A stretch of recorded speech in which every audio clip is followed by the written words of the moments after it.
Buy our movies. Let's talk NBA really quickly because our three teams are all supposed to be among the worst in the Amazingly NBA. good. All three of our teams have a point guard that we just drafted that's supposed to change our franchise. That is Dennis Smith Jr. out of Dallas, Lonzo Ball in LA, and De'Aaron Fox in Sacramento. Dennis Smith had a heck of a night last night. Yeah, he's actually the youngest player to ever do what he did last night in the history of the NBA. Youngest player to ever go 22, 8, and 8.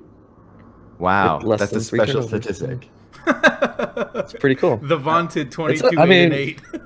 Are they going to make a T-shirt or hang a banner for that? Because that would be special. It's a banner. They're hanging the banner next game. So screw you. Now, correct me if But, I'm wrong. yeah, we, I mean- we did have an arrangement where if De'Aaron Fox wins the Rookie of the Year, I actually have to change my name to De'Aaron. Is that right? That was the deal. And Okay. the similarity And of we Lonzo all have Ball, to stop name. eating an In-N-Out burger. But I think the reverse though is I don't change my name to Lonzo. I actually change it to Leangelo. Right? Is that Yeah, well, the better looking ball is what you Guys, don't forget LaMelo. LaMelo has He's the not best in name. jail. LaMelo has the best name. That's a great name. That's a great It name. really is a great name. Speaking of Melo, I watched the Kings play the Thunder last night, and Carmelo Anthony is the least fun person to watch play basketball. Man, that's a great Least fun. name. Also, Paul George couldn't have been less interested. He is absolutely not staying there, no matter how many games they win or lose. The question is he going to go join Aaron's Lakers? Aaron, do you even want Paul George at this point? Oh, give me Paul George. I Yeah, need of him. Bring him on. Where Bring can on he even fit in LeBron. this lineup, though? I don't know. It's so and- good. And unretired Kobe. Bring him back. Well, no, yeah. Who does he start over? Because you guys are playing sub 500 ball right now, and 5 and 6. I mean, we just lost to Boston, but it was a tough fought game. well, the Kings are 2-8, and the Mavs are 2-10. Oof, ouch. Yeah. Hey, Skylar, didn't you sit on the floor of a Mavs game recently? Yeah, I did. It was pretty sweet. So how did you get those tickets? Craigslist. And how expensive were they? $100. $100 for floor seats? Yeah. Oh my goodness! What Did you get a were, high five from Dennis Smith Jr. or Dirk Nowitzki or Jason Kidd I or got pounded. JJ Barea? Yeah, they all walked by me. Dennis Smith Jr. gave me a pound. What? That's That's pretty cool. awesome. When you sit on the floor, do you get any Not perks? Is my question.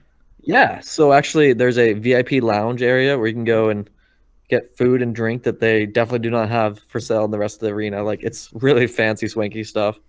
And then when you're sitting there, they come by and give you a menu of like just the basic concessions, their basic burgers, like popcorn, pretzels, or whatever, drinks, and then it's all free throughout the game. And the guy will just come keep bringing it to you if you want. Like, you could be like, "Hey, I want 10 boxes of popcorn," and then you could just put them all in your backpack, and they'd be like, "That's fine." That's In pretty the good. I VIP think- lounge, do they have it set That's up how- so anyone can pitch like business ideas to Mark Cuban?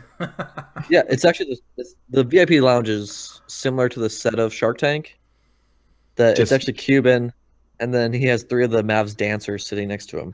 I was gonna say, or lookalikes, like a Damon John Yeah. lookalike. Yeah, they just dance the whole time. It's Kevin Hart. Well, I'll ask a couple quick questions. We'll move on from the NBA. But Aaron, are you pleased with Lonzo? Is this meeting expectations or not meeting expectations? It's impossible to meet the expectations they had to come into the season. Everyone called But for him the you, savior. your expectations. My expectation, he's fine. Like, he's a rookie, and I expected that. What I didn't expect was Kyle Kuzma just tearing the roof off of every building that he plays in, and he is my rookie of the year so far. It doesn't matter that he's 25 years old.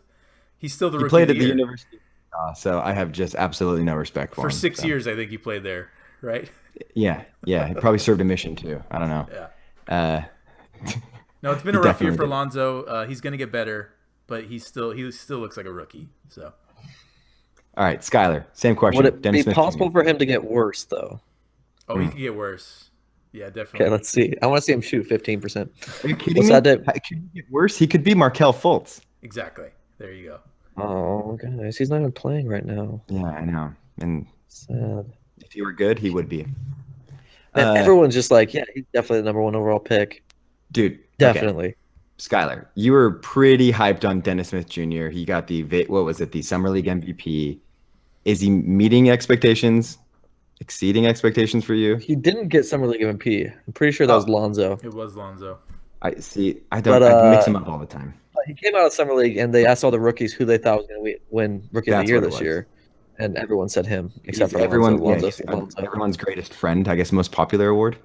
Yeah, people love him because he's the best. Well, what was it? What was He's his issue slinging coming wood. out of college? Like, why did he fall? They said he was difficult. They said he was difficult with coaches, and I that can like see he that. was not a good teammate. But like the Mavs actually talked to his coach, who loved him, and like it was all Okay. just stuff that was really overblown because he was on a bad NC State team.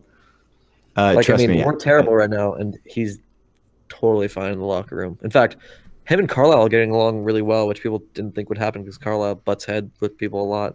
Yeah. But like Snake in the grass. Carlisle, who hasn't had a rookie on his team with real playing time in his entire time in Dallas, like they sit on the plane together and just watch tape of point guards and talk about like emulating and defending and stuff. It's pretty cool. So But now Carlisle is similar to Sacramento's coach, Dave Yeager, in that he doesn't play rookies. He doesn't like. I mean, well, correct me if I'm wrong here, but Carlisle is not gonna. He's not the type of coach that's going to give a rookie a bunch of playing time to let them grow. He's going to make them like. That's the thing is, we haven't had that happen. Like, because you've the been Mavs have good been for a good long for time. so long that we haven't like kept a draft pick since we took like Juwan Howard in 2006. Like That was a pretty good pick. because then we got Marquise Daniels in the second round. That was a hell of a draft because Dude, everybody wore Marquise. the wristbands and the headband, and they just looked so dope. Man, I love both of those guys. I wonder what Marquise is doing now. He's probably poor, but he was awesome. Can you But bring yeah, that like look the back? Mavs, he should. Just we haven't drafted anybody for so like we kept what we do is every year we just take our first round pick, which was always like in the 20s, and then trade down to the second round, take somebody's expiring contract, and then just like get a European and stash them, where like they would never come play for us. They're just in Europe, and none of them ever panned out. And like we've just been building entirely through free agency and trades for the last 15 years. And so this is our first time we've had a top 10 draft pick in 20 seasons since we took Dirk. And so it's been a very exciting time in Dallas because we haven't had a rookie before. So people thought Carlisle would be bad with him, but Carlisle really just hasn't had an opportunity to coach a good rookie up until now. You ran into Carlisle in public, like at a mall once, right? And he was cool. Yeah, I met him like 2.5 years ago in a mall, and he was incredible. It was during the playoffs. Yeah, because you texted me right after it happened. Yeah. Like it was a Sunday night at North Park Mall. I come out, I see him, and I like go up to him and ask if I can take a picture and shake hands. And he was incredibly cool about it. Like he was waiting to pick up his daughter from the movie theater, and he was just willing to talk a little Mavs playoffs. I was shocked with how it was like the day off between games. So like they were gonna go practice the next day and then play the next day. And he was just like, just at the mall taking care of family stuff. Like, well, to be he's a fair, guy. he probably never gets recognized in public.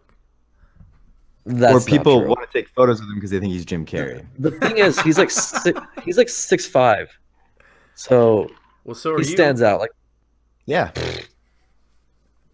we have not met in person, obviously.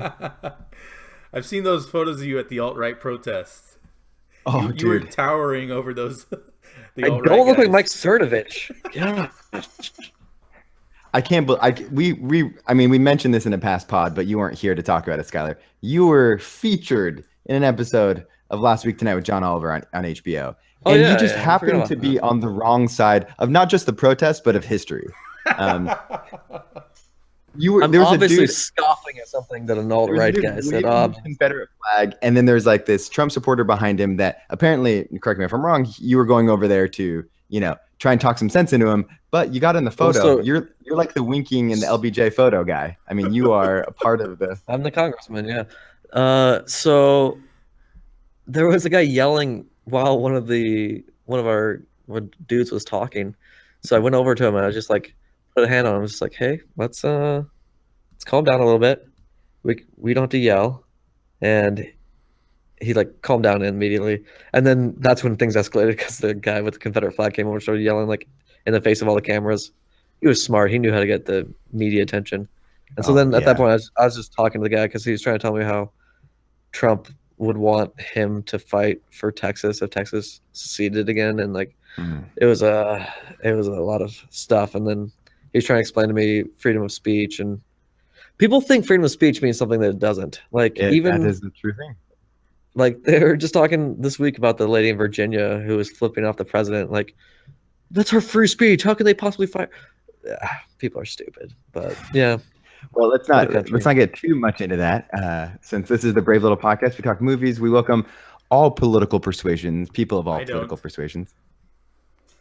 If you voted for Donald J. Trump, you're welcome to not listen to this podcast. No, ever no. again.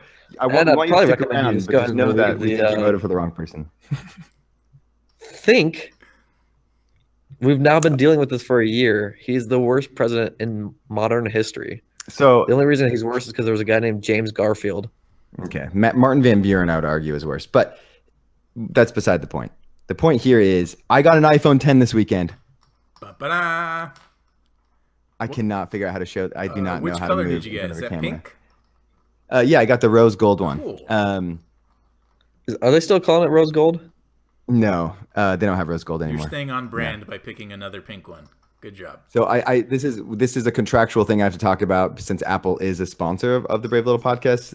They feature us on iTunes. We give them shout outs. Well, You they're know, we the scratch their back, angel they scratch ours. investors in the podcast. Exactly. Yeah. Yes. So just FYI, the iPhone 10 is perfect. The screen is gorgeous. Wireless charging is amazing. And emojis are the funnest thing in the world. And that is our organic advertisement. Done. All right. Okay. Let's talk a couple movie news things. Then we're going to get into Thor Ragnarok. But guys, we have a Kevin Spacey problem. It turns out his character in the movie Seven was not a bit. It wasn't a role. He might actually be that person. Except not a serial killer, but a serial Molester. yes. We can call him that. Now Didn't we all see American Beauty? We saw this we coming. did. We didn't realize that it was autobiographical or based on a true story, but it is. Fun fact: the movie was the opening shots of that movie were filmed in Sacramento. Anyway, Kevin Spacey, the fallout of these allegations, some horrible things, that are mentioned in these allegations. But we're not going to focus on those. We're going to focus on the fallout. What's happening to Kevin Spacey right now? So the story He's just done. came out. The story just came out that he was recast in the movie All in the Money, which is the Ridley Scott, J. Paul Getty kidnapping grandson movie. So this was a film that was finished. Completely finished. The trailer had already dropped. The official trailer was already released on YouTube. You can go on YouTube now and watch the trailer, and Kevin Spacey is in it. And it's a big moment in the trailer. At the very end, it says, and Kevin Spacey as J. Paul Getty. It's the most powerful moment in the entire trailer. It's still there. Go watch it before they take it down because he has been recast. That role, he is no longer in the movie. Oh He's my gone. gosh. How many hours of prosthetics? And that's the last thing I should be focused on. But that dude is wearing a lot of prosthetics and that stuff. Probably wasn't fun. Granted, he did get paid. But they're removing him from the film. Yeah. And It's who's pretty our wild. closest Kevin Spacey lookalike? Who are they putting in? Christopher Plummer, is it? Oh my gosh. So Christopher yeah. Plummer? Yeah, I think that's who they said. Hey, Skylar. What's Yeah. the greatest Christopher Plummer movie? We're going solo on you right now. The one where he's a Nazi. Okay. Which one is that? I don't know that one. I just The one wanted to go where wide on. they're all singing and they're singing as a family and like the hills are alive with the sound With of the music. sound. Sound of music. Oh, That's what it was. Oh, okay. Okay. All right. So they're cutting him out of the movie, which is, in my mind, is crazy. I mean, yes, the allegations are horrible, and yes, he should pay the steepest penalty imaginable. But I would have never imagined they would cut him out and refilm his scenes in what seems to be a pretty substantial role in the film. Yeah, it's On top of pretty Netflix wild. cutting him out of House of Cards, and a Netflix movie that he produced and made. I forget. It's a biopic of some kind. He filmed they've already filmed the whole thing. From what I understand, it's already either finished editing or close to being finished. And now Netflix is just not going to release that film. Well, they made a movie and they're just not going to release it. I heard the Netflix is going to go back and actually replace him and pay it forward. So they're going to put Christopher with- Plummer in that one too. It could be the grown-up Haley Joel Osment playing the older. Oh my gosh! So Oh, gotcha. it is pretty unprecedented that someone like the degree of Kevin Spacey's replaced in the movie, right? But it's not the first time. So the movie Pulp Fiction, have you seen that movie? I've heard of it. Okay, so the role of Jules, played by Sam Jackson, right? Originally, they filmed that with OJ. So No. OJ was cast in the role of Jules, and then they Oh, my replaced him with goodness. Sam Jackson because he's had some legal troubles in '94. So, yeah, he was cut. That's out of not the real. movie. That's not a real. Did you know that? There's no way. Is it not true? real. No, Is that's Skylar, not is it true?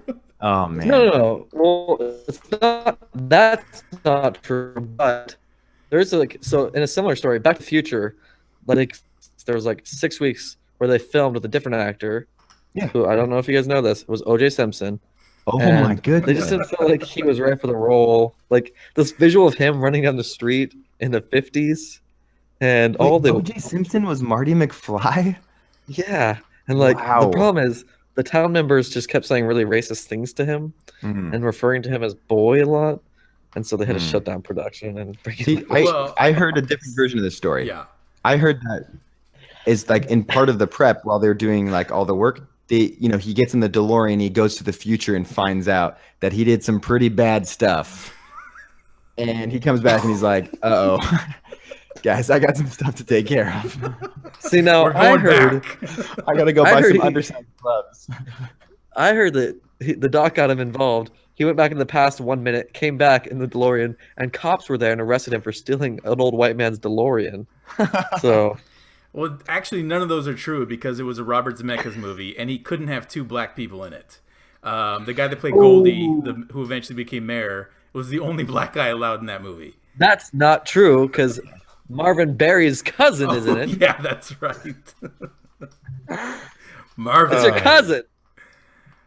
Chris Barber commented, Marvin. "Marty mixed up my wife." What? I wish B-More were here to defend him. He would too. I'm glad that somebody has commented on our video 10 minutes in. Hey, Marty look, mixed to be fair stab to my people, wife. to be different, we haven't even talked Thor Ragnarok, and that's what's like at the top of the video. It says we're talking Thor Ragnarok. We haven't even gotten to it yet. So you're saying that once we start talking about it, people will Yeah, like the numbers are magically going to go through the roof. The comments. Well, maybe people will get what we're advertising. So other movie news. We have a new trailer for Steven Spielberg's next film, and it's not Ready Player One. He made this is like a Schindler's List, Jurassic Park scenario where he made two movies back to back, and is going to be releasing them in the same year or within 6 months of each other. So we have Ready Player One's teaser trailer already. The new trailer is for The Post, which is about the Washington Post during the Vietnam era, and about they were going to publish some government documents starring Tom Hanks, Meryl Streep. This thing looks like it's made for Oscars, for the Oscars. Did you guys watch this trailer?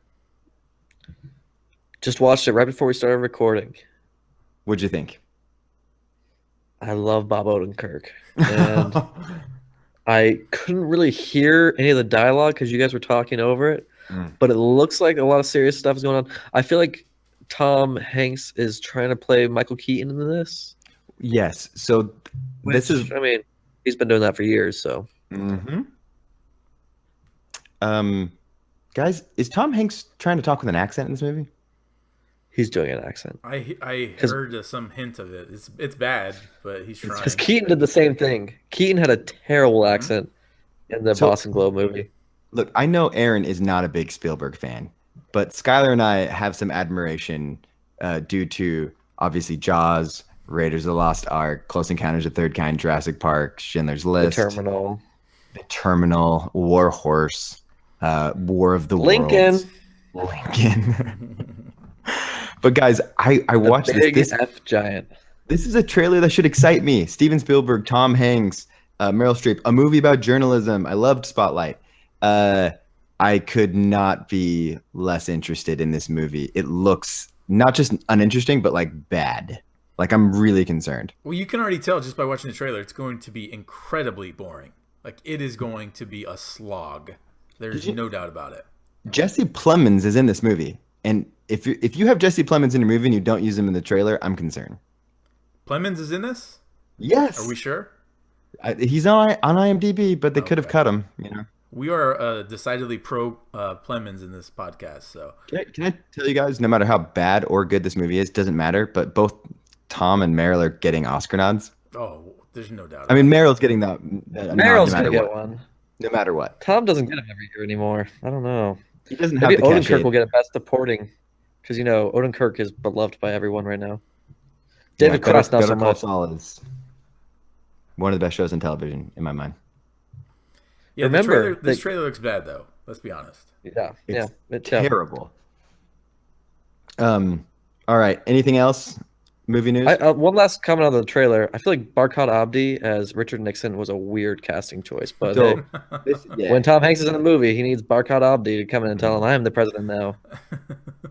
Well, there's been enough whitewashing in the movies that we're looking to even the score and cast, regardless of ethnicity, cast whoever. Barkhad Abdi, yes, he's Somalian. Doesn't matter. Even if Richard Nixon wasn't Somalian, Barkhad Abdi is an Academy Award nominated actor. And to be fair, the last time we had an Academy Award nominated actor play Nixon, it was Frank Langella in Frost Nixon. That was rough. That's a tough watch. Was right it there. though? Yeah, I think he actually got still nominated for that Is movie. Michael Shannon not nominated? I don't think Michael Shannon was, but Frank Langella certainly was. Shannon should have an Oscar nom. He's so good. Aaron, anything else? No, just looking. Oh, did you guys see the trailer for Jim and Andy? It's the behind the scenes footage of Jim Carrey playing Andy Kaufman. Oh yeah, I did see that. It's coming out on Netflix next week, I think. Oh, it's the 17th. Excuse me. I'm interested. I'm interested too. It does look pretty interesting, but I kind of wish that we got a behind the scenes doc of Jim doing Ace Ventura. When are we gonna get that one? We are gonna get that one, right? I mean, I want to know how he got into character, because Wait, wasn't that what the new Star Wars story was supposed to be? they're just gonna show Ace Ventura's acting method by having Han Solo spread his butt cheeks and talk like his butt has a mouth. That's right. That was Phil Lord and Chris Miller's idea of the Han Solo movie, was have him be like Ace Ventura. That was a bold choice. Whoever leaked that from well. the set. I'm glad they brought back the Rhino from Ace Ventura 2. Oh my gosh. Guys, I need to apologize for something. That was with the sequel. So I just said that Michael Shannon played Nixon, and I feel so stupid. It was No. all I around thought you great meant guy Kevin Spacey, Oh. who's never been nominated. Oh, has he been nominated? Kevin Spacey Kevin has Spacey? absolutely been nominated. Hasn't So he then won? the Academy last Award. the last Oscar nominated actor to play Nixon was Kevin Spacey himself, Hollywood pariah. Ooh. He played Nixon in Yeah, remember in Elvis and Nixon? Mm-hmm. Oh my goodness. Hey, Michael Halen, Dude, they're gonna have to remove him out of there as well. Phoenix. Oh, it's in fact that's pronounced Hylan. Michael's one of my Do best we- friends. Grew up with him. Do we need to nosotros? Michael, in best man at my wedding. Arizona. Oh, really? Yep, coming in from Phoenix, Arizona. Wow. How many best men did you have? City. Just one? I had honestly, I had 10 groomsmen, and I told each one of them privately and individually that they were the best man, and if they were cool, just maybe not telling the other 9 that they had that designation. Smart. Hey, Michael, I'm sorry to hear that, man. I'm sorry you got used like. It's been 7 years later, so cat's out of the bag. But he's watching Yeah, from it's been- Phoenix. We've got Chris Barber watching from New York City. NYC City, baby. And of course, I'm in Sacramento. Aaron's in Los Angeles and Skyler's in Dallas. So let's get to Ragna talk. You guys ready to talk this? Oh, yeah. Okay. Mm-hmm. Mm-hmm. Now, Skyler decided he was going to love this movie before he even saw it. I Why believe is I've said for at least all year that this was my most anticipated movie of the year over the new Star Wars. And Why? because my favorite movie of last year was The Hunt for the Wilder People. It's pronounced Wilder, people. Yes. And also, we should note we did do a podcast where we ranked our films, and you did not rank that as your favorite film of the year. Yeah, and Times of Flat. I like Ex Machina more than I like Mad Max now. I mean, times change things. Oh, I wish But that were true. the time changes things. But you're a Taika Waititi fan. Right. What did I have? Do you have a list of what our top 10 were? I bet it was in my top 3. No, but it wasn't your number one. Wasn't even How do close. you know? What was my number 1? You Mad said Max. Rogue One was the best Star Wars film ever. Yeah. I didn't say it was my favorite movie of the year, though. There's no way in hell I said it was my favorite movie of the No, year. you said it was Mad Max. Was your number one movie? That was That the year was 2 years before. ago. No, you also put it in this last Oh, year that's right. because you He loved claimed it so that the black and white edition, since it was released technically in the next Oh. calendar year, that it counted. Black and Chrome, bro. Black and Chrome. It looks great in 4K. Boy. Wait, so what's your favorite Taika Waititi? Taika Waititi directed Thor Ragnarok. So what's your favorite? Don't get cute with this lava boy stuff. Yeah. Shark Boy versus Lava Girl was Yeah. really good. No, Eagles. Actually, I didn't like Eagle vs. Shark. I haven't watched it in a while, but it's not my favorite movie. I feel like he's a director who's gotten a lot better with time. When What We Do in the Shadows came out, I was blown away. Like his Is it performance. better than Wilder People? No. Wilder People is I agree. it's top 5 favorite movie of all time. Wow. Yeah, it's like grown. I've watched it like 20 times in the last year though. I've watched it a It's bunch. excellent. It's a great watch every weekend. So Man, it's such a strong film, and the storytelling and the ability he has to in Wilder develop People, tone. you're referring to? Yeah, So and just let's like, give that's maybe that's let's what give got me people a hyped little up. background because Taika is not a household name yet. Not yet. Exactly. But yeah, Taika yeah, I Waititi, mean- a New Zealand filmmaker who up to this point's made, I think, 4 small 4 features. What's that?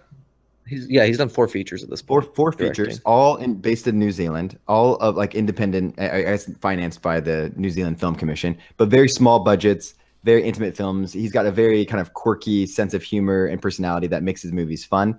He's most well known for What We Do in the Shadows, which is a vampire mockumentary, and then Hunt for the Wilder People, which was released last year, starring Sam Neill from Jurassic Park fame. And that kid who plays Ricky Baker that no one knows. But FYI, just a quick side note: if you're listening and you have not seen Hunt for the Wilder People, please go and watch it. I think it's It's on still on Hulu. Hulu. Yeah, Yeah, seriously, watch that movie. It's one of the few instances where I feel like no matter your taste in movies, no matter who you are, I feel so confident in saying you're going to enjoy the experience of watching that movie. You're just gonna like that movie. I agree. I don't know how you couldn't like the movie. I don't know how you The could tone is either. so. By the way, his name's Julian Dennison. I don't want Yes, you to put Julian disrespect on his name. No, I don't disrespect him. It just we'll never see him in another movie again. It's Now, not true, man. Aaron, put the spotlight on you here. Aaron hated Hunt for the Wilder People. No, that's not true at all. I'm kidding. I mildly tolerated it, just like I did for Thor Ragnarok. Oh, You like to misunderstand kidding. a lot more though. No, it's Right? good. Like speaking, Skylar brought up the tone of the Wilder People. I think that's the most impressive part of the Thor Ragnarok is the tonal change. They went from a serious Thor backstory to just basically an action comedy movie, which is like there's a joke basically every other scene. There's constantly like you see the actors constantly riffing, and you can tell that they're having a good time making this movie. And So- it's the best part of the movie, I think. But that's The tone. surprising here. Okay, so Marvel has this machine. Okay, they've pumped out 16 of these movies that have been wildly successful. Incredible track record in terms of certainly box office returns and pretty decent on the critic reviews. Like really for superhero movies, pretty incredible. So why would they go to this obscure New Zealand filmmaker that's known for like kind of improvising on set, adjusting the script? Granted, correct me if I'm wrong, Skylar, since I think you're the YTT expert. Every film he's directed up to this point, he's also written or co-written. Right. So Absolutely. now he's directing something that's not his script. Were you nervous that they were going to stifle kind of his creative edge, that the Disney machine was going to kind of... Oh, absolutely. Like that's the thing I was most terrified about was that he would get just neutered, which we've seen recently a lot. And like Colin Trevorrow had a pretty cool like voice in his films, and then he goes and makes Jurassic World, which just was a voiceless. Like that could have been directed by anybody. That could have been directed by Brett Ratner. but it could have been like the guy who did Woody Yes Allen. Man and Ant-Man. That guy's just such a generic director. Like it's just I was really worried we were gonna go see it and it was gonna be like a lot of the Marvel movies, and it just kind of be another Marvel movie in a long line of Marvel movies, which they're fine, but like the Thor movies have not performed well in the box office. They haven't. Well, they've made like- money. They've made money, but like not a ton. Comparatively, Friggin- compared to the rest of the MCU, I would argue it's the weakest of like the standalone. Like 1 and 2, like is way weaker than the 1 and 2 of any of the other superheroes in the MCU. Yeah, Iron Man, Captain America, they all kill it. Like It's way behind. Heck, even And Eric so, Bana and Edward Norton, the 1 and 2, as Incredible Hulk, is better. yeah, and that is why I was way. I don't know. The trailers set me up to think that it was going to be very Taika friendly, like it was going to have a lot of his humor, Mhm. and it was going to be what we were hoping for, and it absolutely delivered in every way for me on that. Like that's why I was so excited getting out of that movie. Was I just had such high expectations, and it delivered in every way. And it was a Taika movie. It's not my favorite Taika movie. Like it's not better than Hunt for Wilder People, Oh, but it's probably the funniest Taika movie I've ever seen.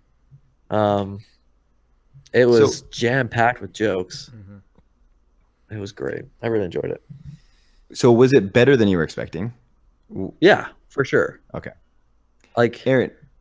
Yeah. So I want to jump over to Aaron though. Your experience. You're probably the least Marvel fan here in this group. That's safe to say. I've been burned out on the superhero movies for the past 4 years, basically. Sure. I thought the first Iron Man was clever.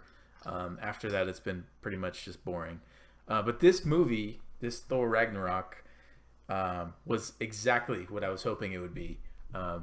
Because it totally diverted. It stopped taking the Marvel universe so seriously, and it just became kind of tongue in cheek. It became fun again, is what it really became. So yeah, I'm super appreciative that Marvel loosened the reins and they let Taika do his thing. He obviously has great insights into comedy. He's a very solid visual director. Yeah, he knows what he's doing behind that camera for sure. But yeah, his strength is the comedy, and he's actually a pretty good voice actor too. He voices the character of Krog or whatever that dude's name is. Yeah, or the Thing. The Whatever thing, you want to exactly, call it. the blue thing. So similar he's to an Skylar, established character. He is, yeah.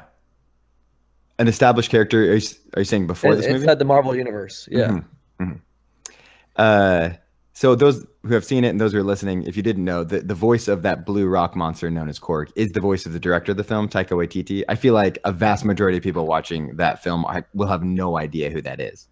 And Which so is that good. is I the think director. that's good though. Yeah. Yeah. 'Cause, I mean, he does an outrageous accent, yeah. but it like just works. It's phenomenal. Oh, yeah. I can't believe they let him do that accent. Like, I Oh, get I that he's know. the director, but like the Marvel people let him put that accent into a character that's in that universe. It's insane. Well, think about it. It's a pretty unique accent as well. We don't get to hear it a lot in movies, and I think that helps.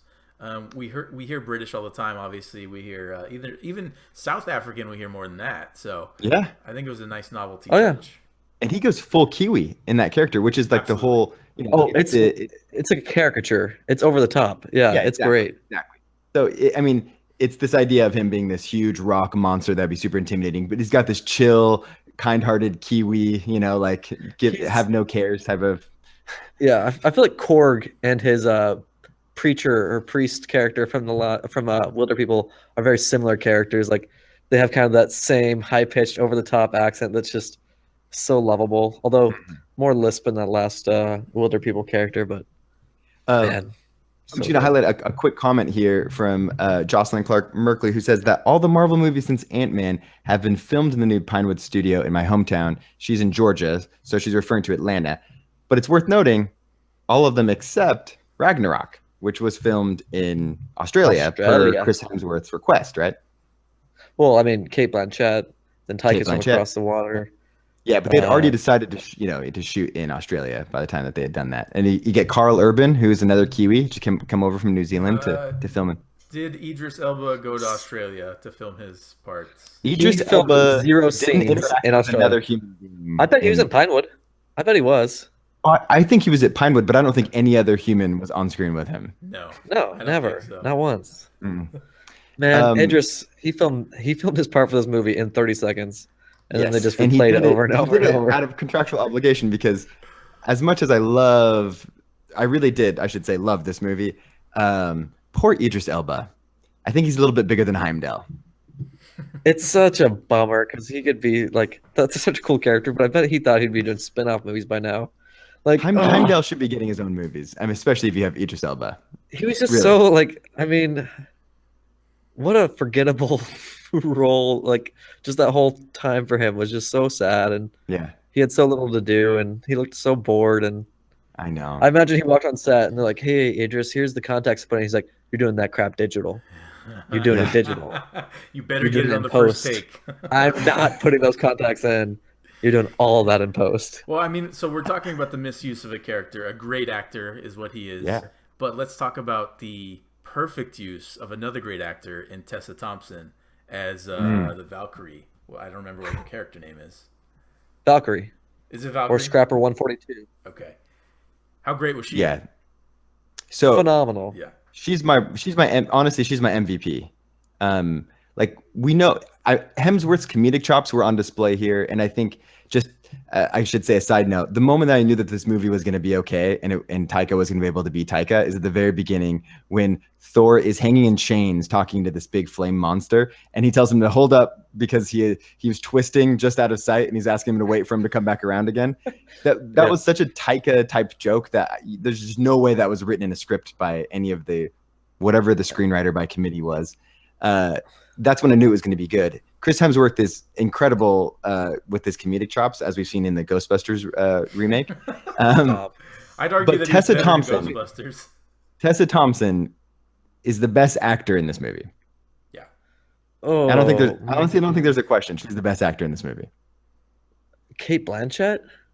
Kate Blanchett's great, but she's kind of hamming it up. She had fun with it. She was great. Best performance. I'm saying best actress. No, Like, no, or like, actor. I'm not saying. I'm just saying within the movie, the best performer. Okay. Yeah, that's fair. I was like, okay, we're talking about Goldblum. No, Kate Blanchett's got 2 Oscars. No way. Yeah. Oh, But no, I'm saying within the movie, Tessa Thompson's my MVP. She pulled off the like, I don't give a care. Like, I actually want to be here. We knew she was going to be this reluctant hero that had to come back. Like, you knew where the story was still going to go. Yet she still pulled it off in a way that was like interesting, fresh, and surprise. They didn't make it like a love story between her and Thor, even though Thor is still getting over his breakup with Natalie Portman, who, just got a throwaway line at the beginning, which was amazing. but I feel like the fact that it was just a throwaway line got a pretty big laugh in my theater. Like, people Are you- quite enjoyed the fact that we were just completely overlooking her. Yeah, that everyone's okay with it just being written out. Are you guys okay with the fact that they had this whole storyline about Odin going to New York City just so they could put Doctor Strange in the movie, or did that feel a little too forced for you? And then to make the whole thing, oh look, he's the same actor that played Sherlock. Yeah. Ah, I didn't get Yeah, that. that I was missed that. So that didn't feel like Taika did that. I feel like that was the B crew that did all that. Like Taika's like, I don't want this, and then Marvel was like, you gotta do this, and he's like, okay, fine. What about Be true. the Willy Wonka and the Chocolate Factory? Oh. That was all Taika. that was all Taika. It was I incredible. can't believe they got the licensing for that. Because I mean, you know that Taika was probably in the editing bay, editing that scene where he's traveling, through that little like portal, and he's like, hold up. This reminds me of Willy Wonka. like Right, that was so- not planned. One of the things I love about Taika is he is not somebody who likes writing jokes. So even when he writes his own movies, he has the stories, he has it all laid out, he has directions, but he doesn't like write in jokes.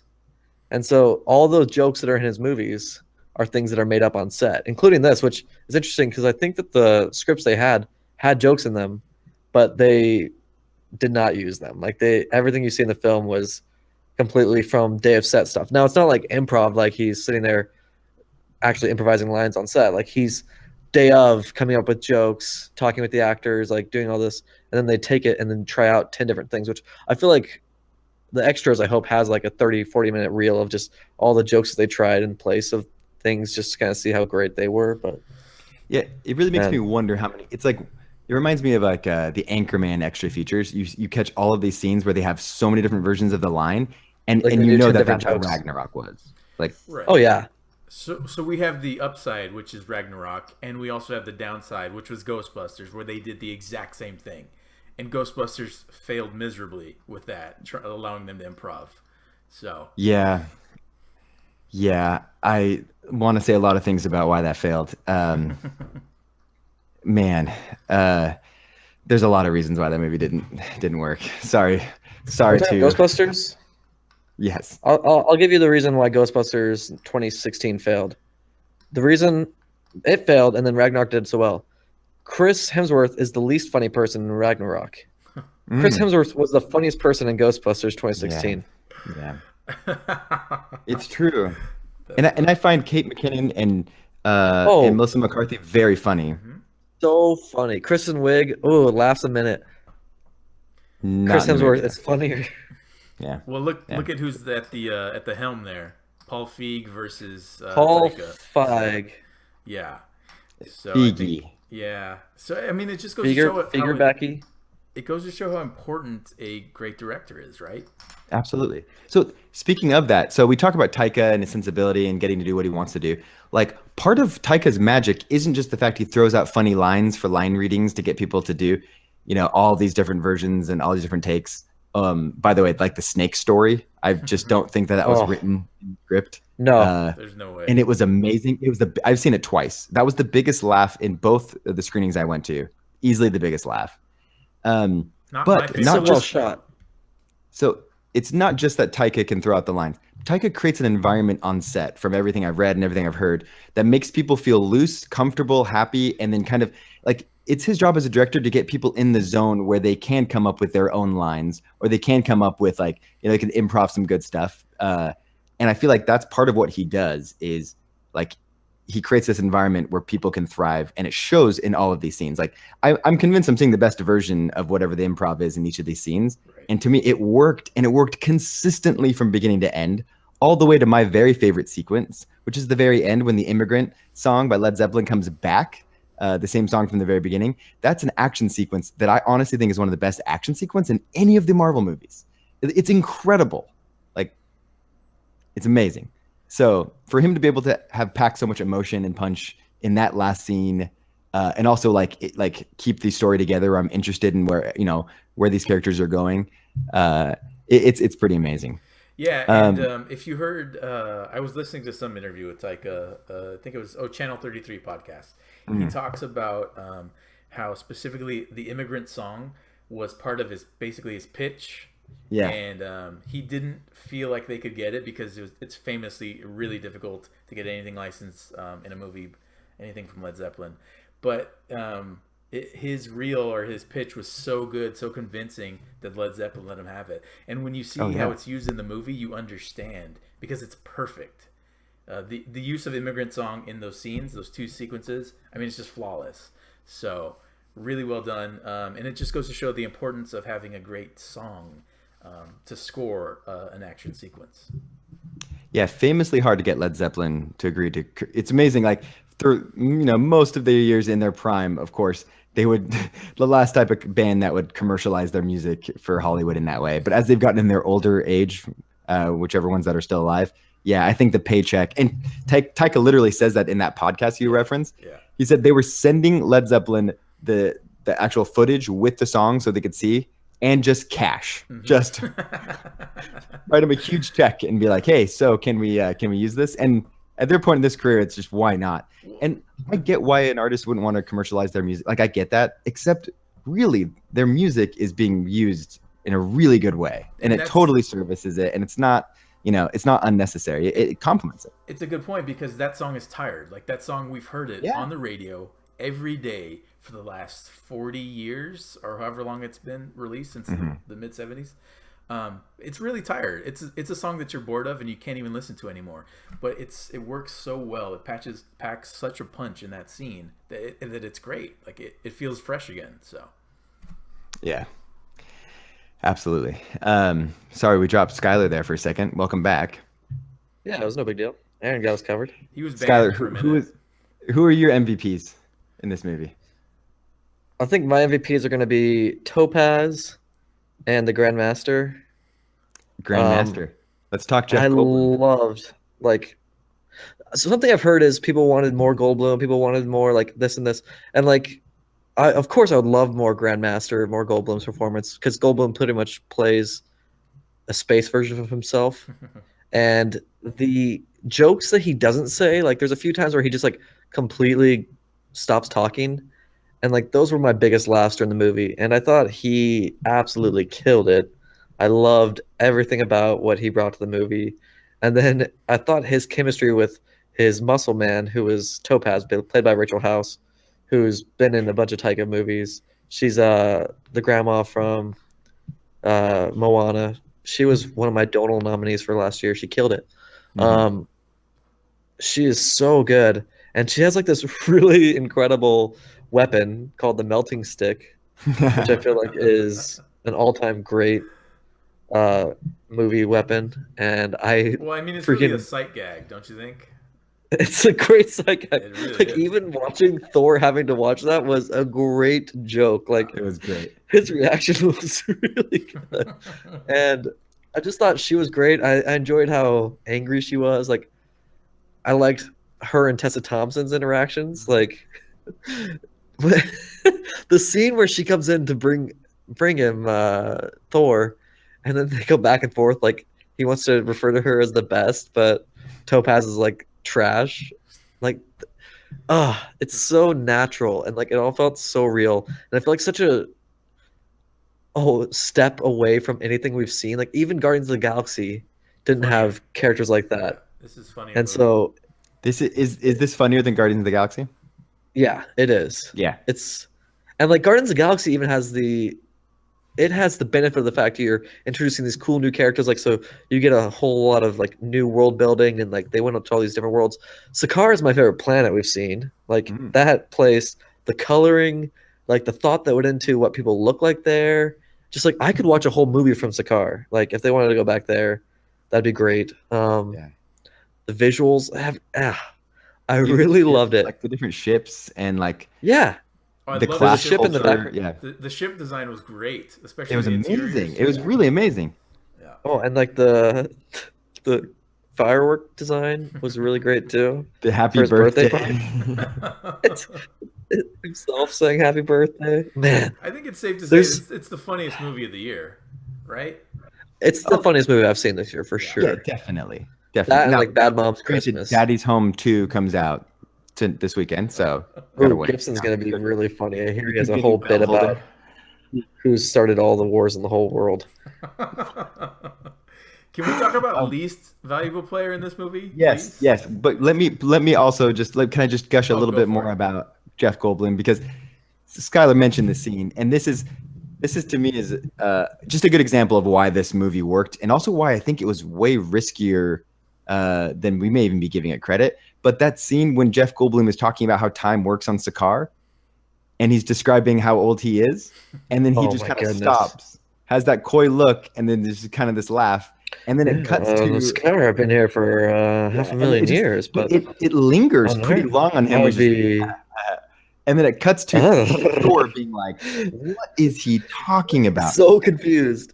And like it's the type that of was scene. It's just the type of scene that would never work on paper. You don't write that out. You have to have No. Goldblum, you have to have Hemsworth. But there were clearly in the moment, and I'm sure there's a lot of versions of that scene. But in the moment, Taika was like, "I want a version where it's like this," and he gets the most Jeff Goldblum like type of like mannerisms and reaction out of him. Like it's the most Goldblum-y thing I can think of, and just the timing of it is impeccable. And it was one of the funnier moments, and also super bizarre, and a good example of the type of thing that Marvel probably wouldn't have let a director do 5 years ago, 2 years ago. Oh yeah, I mean the fact that they fired Edgar Wright from Ant-Man makes me think that there's some new thinking going on that they want to be able to push. Although Edgar Wright was writing Ant-Man, so maybe it was a different thing with the MCU Sure. disagreements. But man, So- that joke, it did not play well in my theater. I think I was like one of 3 people laughing, but I was laughing so hard. Like it connected. And you're right, like it does feel kind of risky as far as a Marvel movie is concerned, because it's such a sharp change from what we've seen in the last Oh yeah. movie. It's almost like a parody of Marvel movies in a way. Like you have Hulk fighting a bordered giant parody wolf, at times for sure.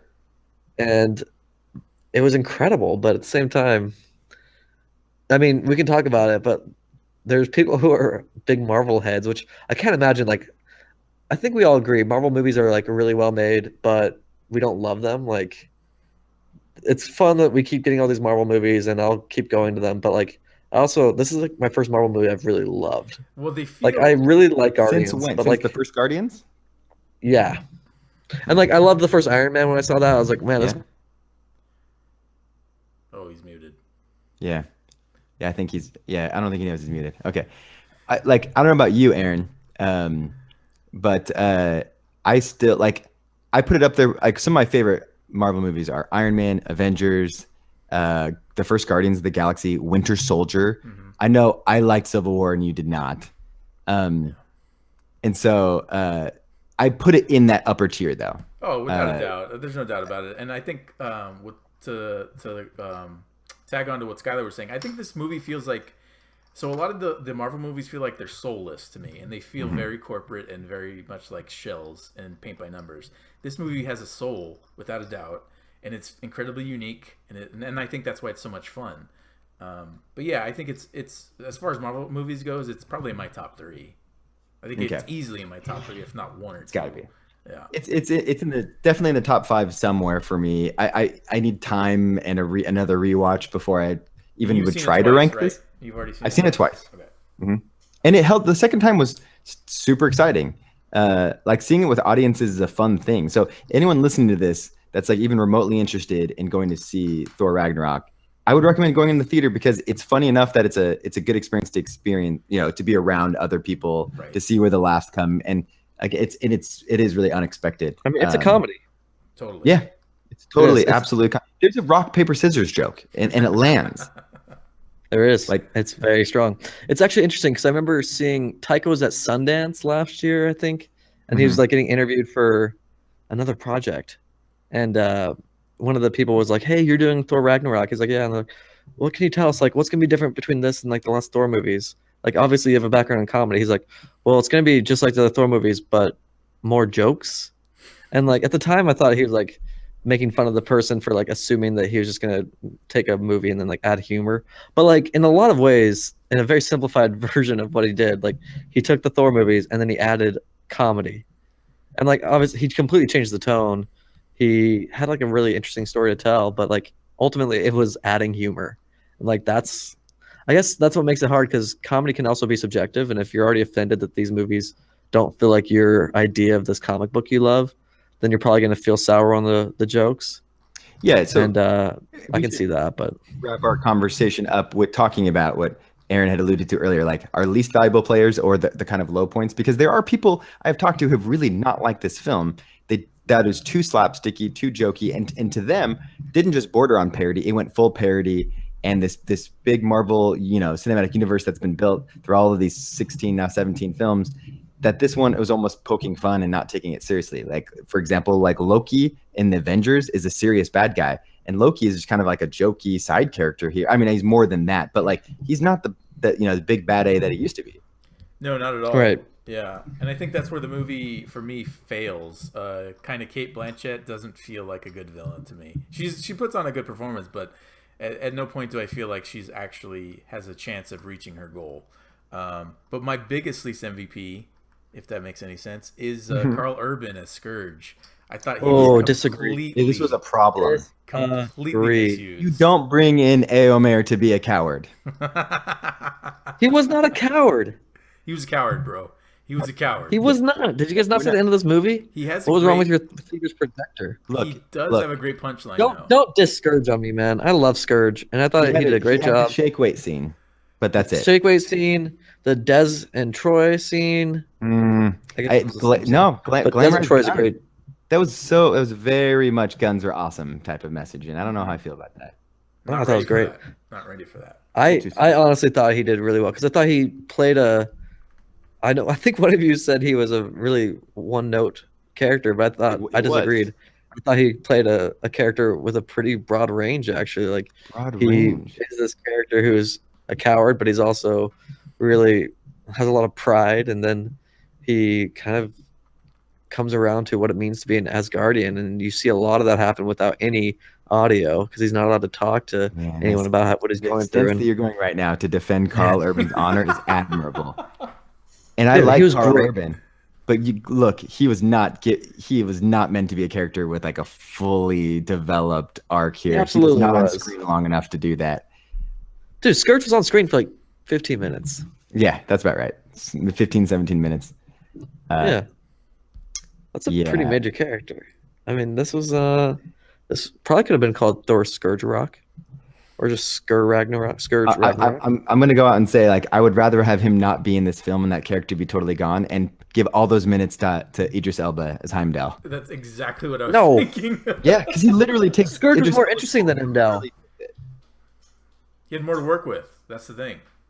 Okay, him showing up at the play, like after the awkward confrontation, was worth his character being in this film. Like that moment of him So- arriving was fantastic, and that wasn't a coward's moment. Like That was a telegraph joke, though. It wasn't that. I mean, Dude, you All can't male hate on a television. joke for being a tele. Like it yeah, was a but I mean, great it joke. wasn't. Of course, I you like- know it's coming. That's why they show him leaving. Like that's Yeah. a joke format. Like it's great. But speaking of that theater scene, now I know we've gotten to some plot spoilers, and I don't want to spoil it for anyone who hasn't, because judging by the comments, there are people listening that haven't seen it yet. But we get a couple of celebrity cameos in this theater scene. There's a scene where they're depicting We get 3 cameos. 3 cameos. We get 3. Yep. Now, my question to you guys, and be honest with me, the actor playing Thor, did you know who it was at first? Because I could not figure it out. Yeah, dude. Just watch Westworld. I didn't. I Fat Hemsworth. absolutely didn't. Because I was watching thinking how Actually, hilarious no. would it be if it was It Liam wasn't until the Hemsworth. It credits. wasn't Liam Hemsworth. I was surprised they didn't do Liam, but I'm glad that they got Fat One. I'm glad that Like, they didn't, because the other one looks so. I mean, I'm okay. I'm okay spoiling this one. It was Luke Hemsworth, his older brother, like the Hemsworth brother that no one knows, Fat Hemsworth. like a very poor man's Chris Hemsworth. He was in Westworld though. He had a pretty big role in Westworld, Yeah, like he the was in first half of Westworld. the season. Now the actor that plays Loki is much more of an A-lister, and I'm Don't assuming spoil they that must have one. got. Don't Did they get spoil that actor one. in Atlanta for like an hour and they green screened him in? He went to Australia. No, He didn't. has. Yeah, he's talked to Jimmy Kimmel about his trip to Australia. He went to 'cause his Australia just for daughter- that.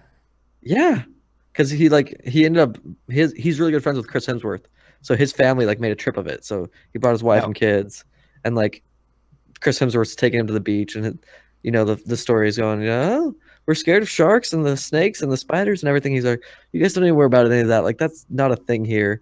And then Damon's like 5-year-old daughter runs up to them after they're at the beach for 5 minutes screaming, and she had a like 5-foot long jellyfish wrapped around her legs, and Okay, so they went on the plane and never came back to Australia. don't hate me. Don't hate me for saying this, but I'm getting concerned that this actor, who I typically enjoy in most of his work, he's starting to do this cameo thing multiple times, and I'm wondering if it's not a good look for his brand. I'm just gonna say this: He- Scotty doesn't know when to stop. Oh, Enough already. okay. What? It would have been better if Thor were played by Ben Affleck in that case. Oh yeah. That would have been or a joke. or that would Jimmy have been- Kimmel.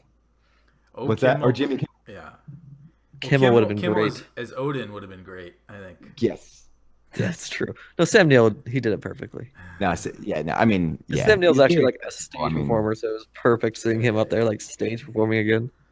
But I was surprised when I saw Loki. I was just like, "Whoa!" I can't believe it was never spoiled for me, or I had no idea that was coming. Yeah. I can't believe how fat his face looked.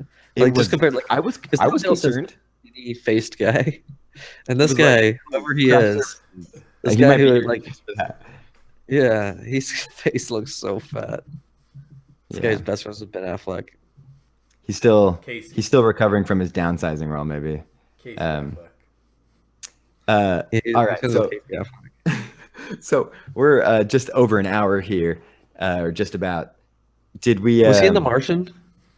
Who? Casey? No. it was This not actor, this actor we're not revealing, was he in The Martian? Well, you said his name. You didn't realize, but that's okay. I said Matt Damon.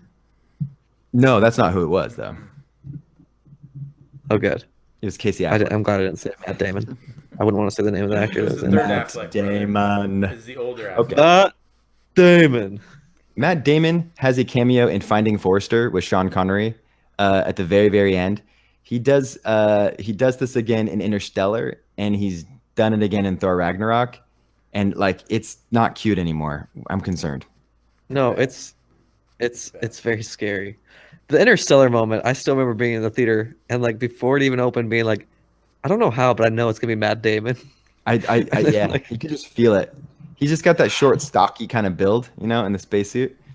Making him play Loki's kind of mean, man. That's just It's there's pretty such different body types. Like it's Well, that was part of the it just humor. points out how fat he is.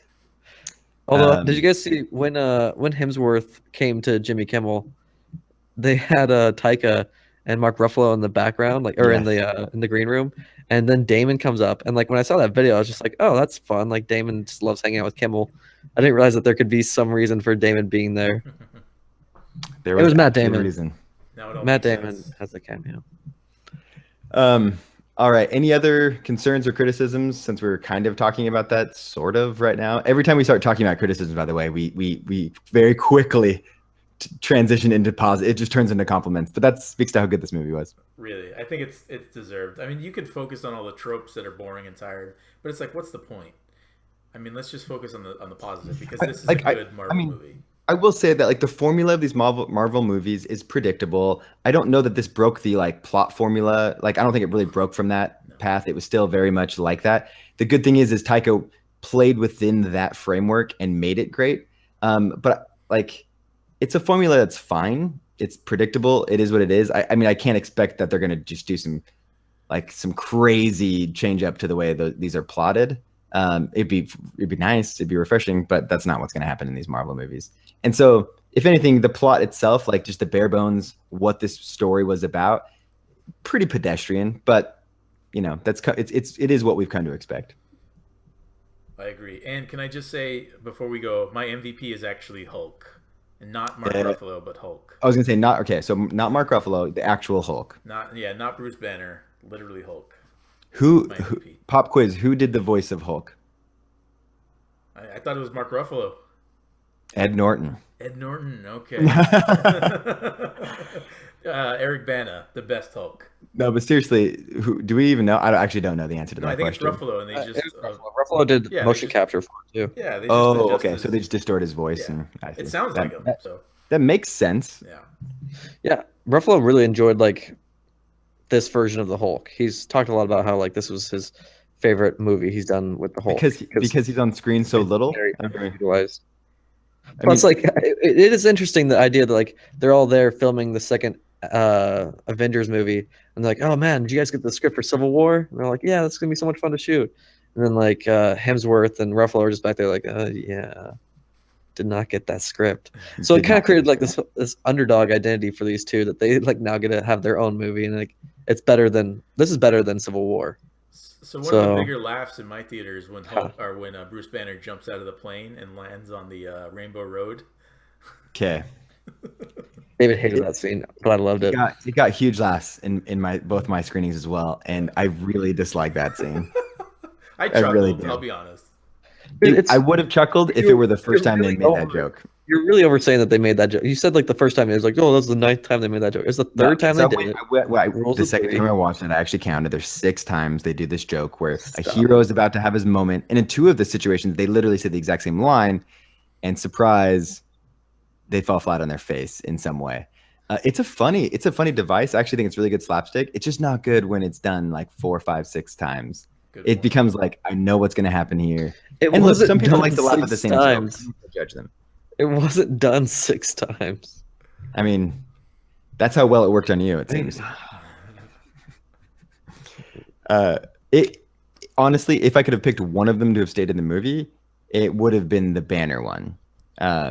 It was the funniest of the bit. The middle one, I guess it would have been number 4 or 5. Was man, they didn't need to keep doing it. I think him mistiming Mjolnir coming was just such a great way to set up what the movie was going to be. I thought that was great. It was fine, but again, if you're going to use that joke once, I wouldn't have used it there. I would have used it on Banner. So yeah, when we get Taika on the pod, you can drill him on that one. When we get who? Taika. We are going to get Taika. YTT. We already got David Lowery, who's going to direct a Star Wars movie sooner or later. Yeah, and he's coming back on the pod, right? We're going to get Taika on the pod. I introduced David Lowery to Taika. He hadn't seen Hunt for the Wilder People, and now he's a fan. So nice. Did he? Did he watch it? Yeah. You're telling me that David Lowery, the director of A Ghost Story and Pete's Dragon, watched Hunt for the Wilder People because you recommended it? Yeah. And he responded to you after he watched it, saying he liked it? Yes, he tells me about. He watches like 3 movies every day. Although that's slowed down the last couple of weeks because now he's back on. They were just How in often are you reshoots communicating with him? Yeah, really. It's not very much the last couple weeks when he's been back on reshoots, but before that, we were messaging a couple times a day. Is he done shooting his Robert Redford movie? Or is that what he's doing?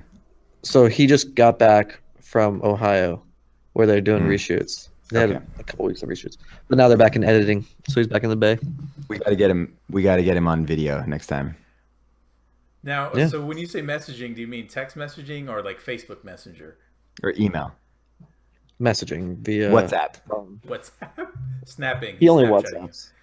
WhatsApps. I have a feeling like when Skylar gets a new text from David Lowery, it's like, you know, when you start dating a new girl and she texts you and you get that feeling in the pit of your stomach. I have a feeling that's the same feeling. And you don't want to respond say too this. soon because you don't want to come across desperate. Yeah. I'll say this: I definitely like look at my phone and like reread texts and like rewrite them, and then sometimes just like delete them.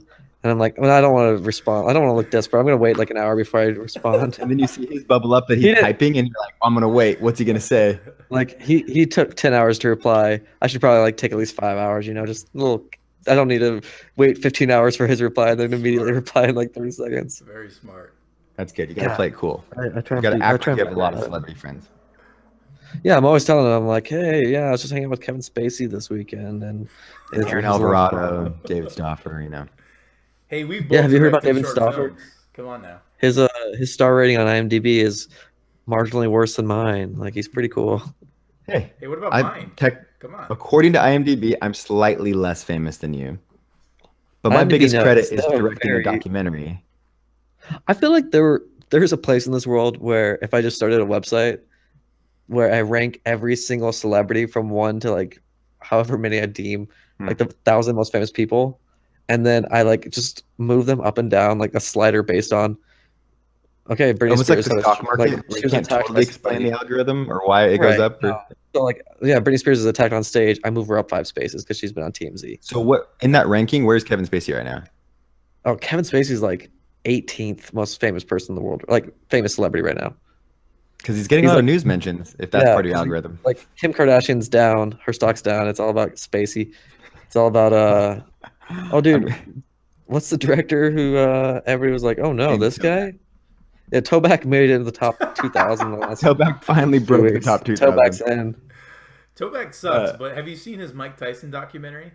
I know we're getting No. off topic here, but his Mike Tyson documentary. No, this is right on topic. This is It's topic. killer. His documentary with Mike Tyson is fantastic. Which one? What's it called? I don't know what it's called, but it's like It was called Daffy Duck. I'm Mike Tyson.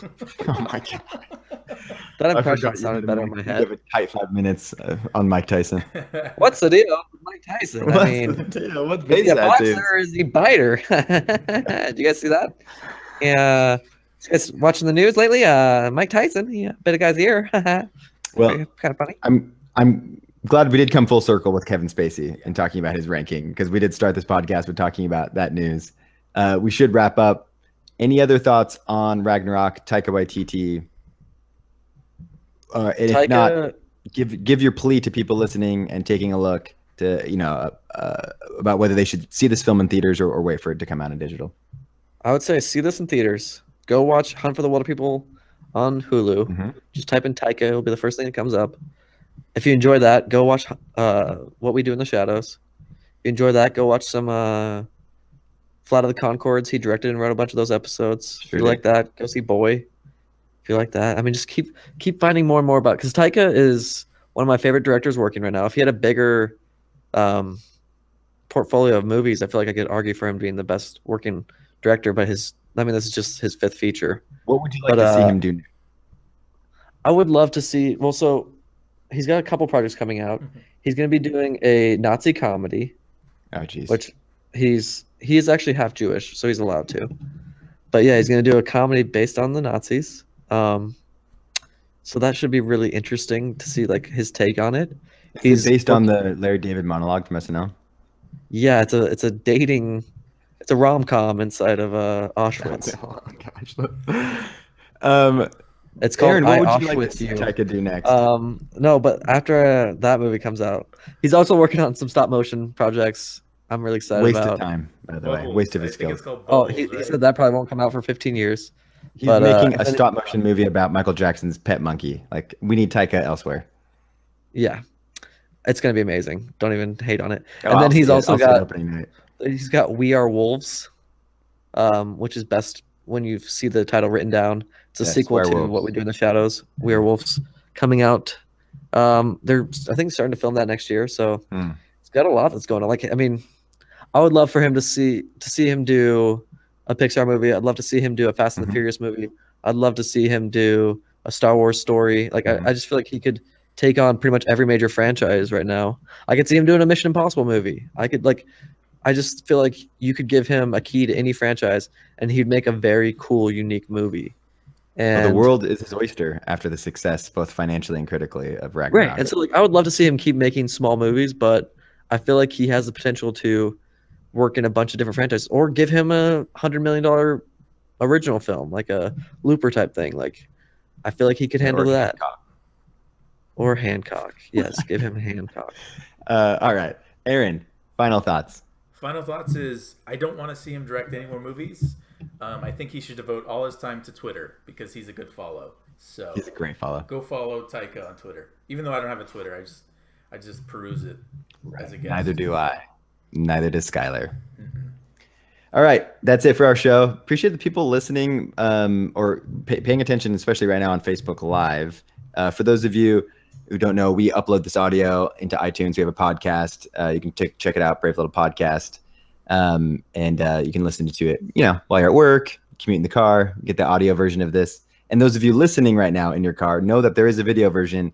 I publish it from my personal Facebook page, but it is set to public, so you don't have to actually friend me to watch it. You can just look me up on Facebook when we record.